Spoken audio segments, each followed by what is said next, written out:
जय जगन्नाथ सांग मैंने आसतु देखा भोजी स्टाइल खीरी बनवार अति सहज उपाय।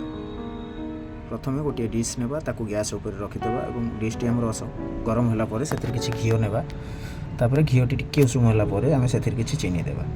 जितेबले चीनीटी आम देखूँ बर्तमान कलर आसीगला चीनीर बर्तमान आम से किसी गुजराती पकईदेवा।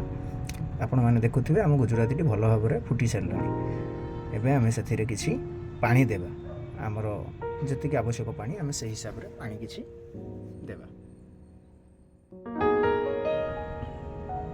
बर्तमान आपण मैंने देखुं मुझे पानी दे सारी एवं पानीटी जो आमर टिके नख उषुम हो आम से आम रखि अमूल पैकेट अमूल टी आम पकई भल भाव में गोलाई देवा।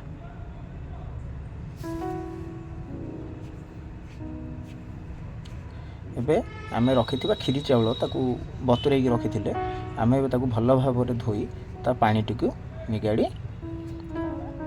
आम डिश भितर आमर खीरी रे चाउलटी को ऐड करदेवा। यापर आपको टिके गोलई छाड़ीदेवा सी टिके फुटियापाई। आउ हाँ देखुंत ये खीरीटी आमर अति सुंदर भाव में फुटवा आरंभ है। आम आपको मिनिमम 1.5 घंटा 2 घंटा लगे ताकू मझिरे मझिरे घाटुवे जेहेतु गैस फ्लेम रे बसी तो न घाटिले कौन हो ना तलपट लग जापे।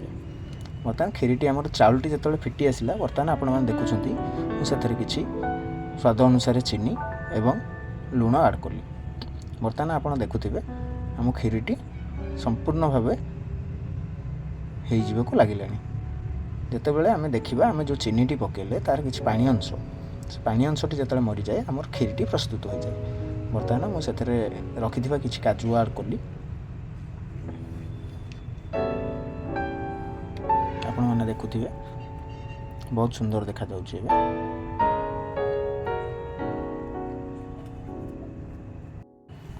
बर्तमान आपण मैंने देखिपे मुझे किसी घी ऐड कली एवं आमर मिल्क मेड किसी एवं किसी गुजराती गुंड ऐड कली। बर्तमान आम खीरीटी कंप्लीट हो जाइए। जय जगन्नाथ। आपण मैंने थरे यही बनईकी देखंतु केमिति होछि कमेंट करंतु।